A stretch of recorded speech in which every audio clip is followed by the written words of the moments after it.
Welcome back to my channel. അപ്പോൾ ഇന്ന് നമുക്ക് എല്ലാവർക്കും ഇഷ്ടപ്പെട്ട കണവ കൊണ്ട് ഒരു അടിപൊളി ഒരു റെസിപ്പി ആയിട്ടാണ് എത്തിയിട്ടുള്ളത്.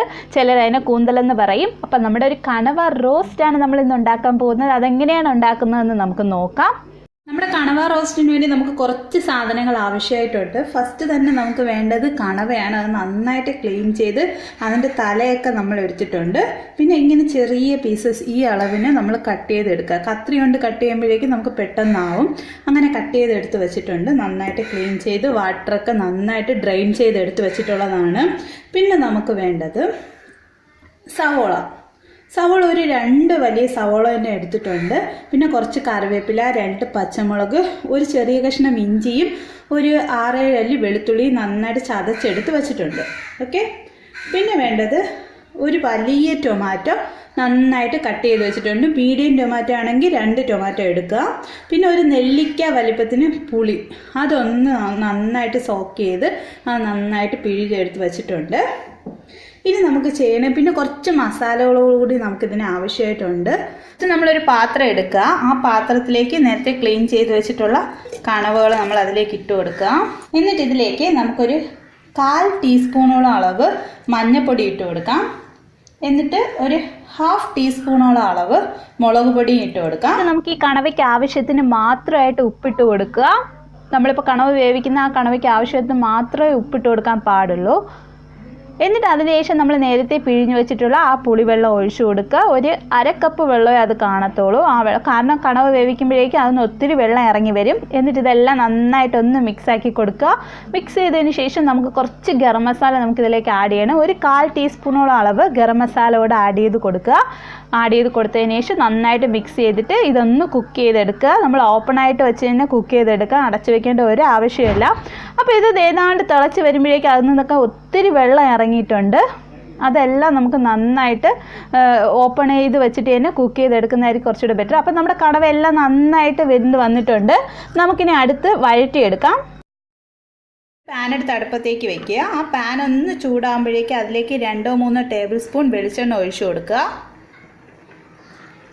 ആ വെളിച്ചെണ്ണ ചൂടായി വരുമ്പോഴേക്കും അതിലേക്ക് നമ്മൾ നേരത്തെ അരിഞ്ഞു വെച്ചിട്ടുള്ള സവോള, ഇഞ്ചി, പച്ചമുളക്, കറിവേപ്പില ഇട്ട് കൊടുക്കാം. സവോള ഇടാം.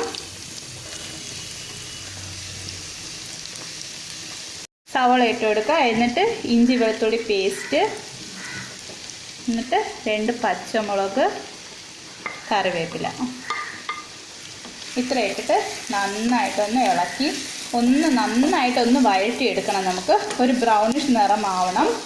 സവോളയൊക്കെ ഒത്തിരി നന്നായിട്ട് വെന്തുടഞ്ഞാൽ ഇത് കഴിക്കുമ്പോൾ നല്ല ടേസ്റ്റ് കാണത്തുള്ളൂ.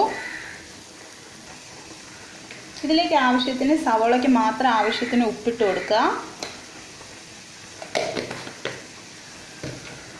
എന്നിട്ട് നന്നായിട്ടൊന്ന് വഴറ്റി കൊടുക്കുക.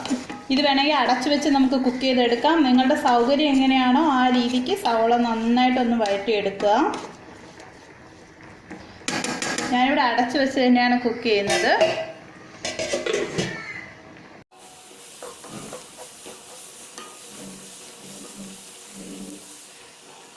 സവോളയൊക്കെ നമുക്ക് നന്നായിട്ട് വഴന്ന് വന്നിട്ടുണ്ട്. ഇതിന് ശേഷം നമ്മൾ ഫ്ലെയിം വന്നിട്ട് ലോയിലാക്കുക. ലോയിലാക്കിയതിന് ശേഷം നമുക്ക് കുറച്ച് മസാലപ്പൊടികൾ ആഡ് ചെയ്ത് കൊടുക്കാനുണ്ട്. ഫസ്റ്റ് നമുക്കൊരു 1/4 ടീസ്പൂണോളം അളവ് മഞ്ഞൾപ്പൊടി ഇട്ട് കൊടുക്കാം. മഞ്ഞൾപ്പൊടി ഇട്ടിട്ട് നന്നായിട്ട് അതിൻ്റെ പച്ചമണം ഒന്ന് മാറുന്നത് വരെ ഒന്ന് ഇളക്കി കൊടുക്കുക. അതിൻ്റെ പച്ചമണം മാറിയതിന് ശേഷം നമുക്കൊരു 1 ടേബിൾ സ്പൂണോളം അളവ് മല്ലിപ്പൊടി നമുക്ക് ഇട്ട് കൊടുക്കാം. ആ മല്ലിപ്പൊടി ഇട്ടിട്ട് നന്നായിട്ടൊന്ന് മിക്സ് ചെയ്ത് കൊടുക്കുക. മിക്സ് ആക്കിയതിന് ശേഷം നമുക്കിതിലേക്ക് ചേർക്കേണ്ടത് മുളക് പൊടിയാണ്. മുളക് പൊടി ഓരോരുത്തരുടെ എരിവിനനുസരിച്ച് ക്വാണ്ടിറ്റി കൂട്ടാം. ഞാനിവിടെ ഒരു 1.5 ടേബിൾ സ്പൂൺ ഇട്ട് കൊടുത്തിട്ടുണ്ട്. നമ്മൾ കൂടാതെ കുരുമുളക് പൊടി നമ്മൾ ആഡ് ചെയ്യുന്നുണ്ട്. അപ്പോൾ ഇതിൻ്റെയൊക്കെ പച്ചമണം നമുക്കൊന്ന് മാറുന്നത് വരെ നന്നായിട്ടൊന്ന് ഇളക്കി കൊടുക്കാം. ടീസ്പൂണോളം അളവ് പെരിഞ്ജീരകത്തിൻ്റെ പൊടി കൂടെ നമ്മൾ ഇതിലേക്ക് ചേർത്ത് കൊടുക്കുകയാണ്. ഇതൊക്കെ ചേർക്കുമ്പോഴേക്കും ഒരു പ്രത്യേക എരിവ്. നമ്മൾ പിന്നെ ഗരം മസാലയും കുരുമുളകിൻ്റെ പൊടിയും നമ്മൾ ഏറ്റവും ലാസ്റ്റ് ആയിരിക്കും നമ്മൾ ആഡ് ചെയ്ത് കൊടുക്കുന്നത്.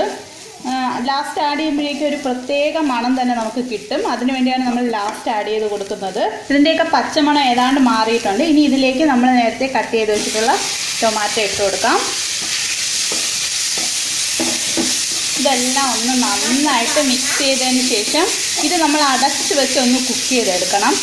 നമ്മൾ അടച്ചു വെച്ച് കുക്ക് ചെയ്യുന്നത് ഈ തക്കാളിയൊക്കെ നന്നായിട്ടൊന്ന് വെന്തുടയാനായിട്ടാണ്. നന്നായിട്ട് വെന്തുടഞ്ഞാലേ അത് കഴിക്കാൻ ടേസ്റ്റ് കാണത്തുള്ളൂ. ഇനി നമുക്ക് അടച്ചു വയ്ക്കാം. നന്നായിട്ട് വെന്തുടഞ്ഞിട്ടുണ്ട്. ഇനിയാണ് നമുക്ക് മെയിൻ ഇൻഗ്രീഡിയൻ്റായ നമ്മുടെ ആ കണവയുടെ ആ വേവിച്ച് വെച്ചിട്ടുള്ള കൂട്ട് നമുക്കിതിലേക്ക് ചേർത്ത് കൊടുക്കേണ്ടത്. അത് നമ്മൾ ആ വെള്ളത്തോടു കൂടി തന്നെയാണ് നമ്മളിതിലേക്ക് ചേർക്കുന്നത്.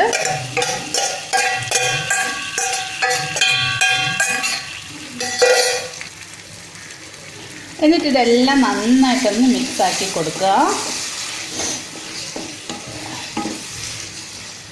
നല്ല മണം വരുന്നുണ്ട് കേട്ടോ. എന്നിട്ടിത് നമ്മൾ ഒരു ലോ ടു മീഡിയം ഫ്ലെയിമിലിട്ടിട്ട് ഒന്ന് അടച്ച് വെച്ചിട്ട് ഒന്ന് കുക്ക് ചെയ്യാം. ഉപ്പൊക്കെ പാകത്തിനാണോ എന്ന് നോക്കുക, അല്ലെങ്കിൽ ഇപ്പം തന്നെ ആഡ് ചെയ്ത് കൊടുക്കുക. നമുക്ക് കുറച്ച് ഒരു 1/4 ടീസ്പൂൺ അല്ലെങ്കിൽ 1/2 ടീസ്പൂണോളം അളവ് ഗരം മസാല ചേർത്ത് കൊടുക്കുക. എന്നിട്ട് ഒരു 1/4 ടീസ്പൂണോളം അളവ് കുരുമുളക് ചേർത്ത് കൊടുക്കുക. എരിവ് കൂടുതൽ വേണമെന്നുള്ളവർക്ക് കുരുമുളകിൻ്റെ ക്വാണ്ടിറ്റി മുളക് പൊടിയുടെ ക്വാണ്ടിറ്റി ഒക്കെ കൂട്ടാവുന്നതേ ഉള്ളൂ. നന്നായിട്ട് മിക്സ് ചെയ്തു. ഇനി 1 മിനിറ്റ് കൂടെ ഇതൊന്ന് അടച്ച് വെച്ച് നമുക്കൊന്ന് വേവിക്കാം. നമ്മുടെ എണ്ണയൊക്കെ നന്നായിട്ട് തെളിഞ്ഞ് വരുമ്പോഴേക്കും നമുക്ക് ഫ്ലെയിം ഒന്ന് ഓഫ് ചെയ്യാം. നമുക്കിവിടെ എണ്ണയൊക്കെ സൈഡിൽ നന്നായിട്ട് തെളിഞ്ഞ് വന്നിട്ടുണ്ട്. ഇങ്ങനെ വന്നതിന് ശേഷം നമുക്ക് ഫ്ലെയിം ഒന്ന് ഓഫ് ചെയ്യാം. വേണമെങ്കിൽ കുറച്ച് കറിവേപ്പില ഒന്ന് സ്പ്രെഡ് ചെയ്ത് ഇട്ട് കൊടുത്താലും മതിയാവും. അപ്പോൾ നമ്മുടെ ടേസ്റ്റി ആയിട്ടുള്ള നമ്മുടെ കണവ റോസ്റ്റ് ഇവിടെ തയ്യാറായിട്ടുണ്ട്. വളരെ സിമ്പിളാണ് ഉണ്ടാക്കാനായിട്ട്. എല്ലാവരും ട്രൈ ചെയ്ത് നോക്കുക.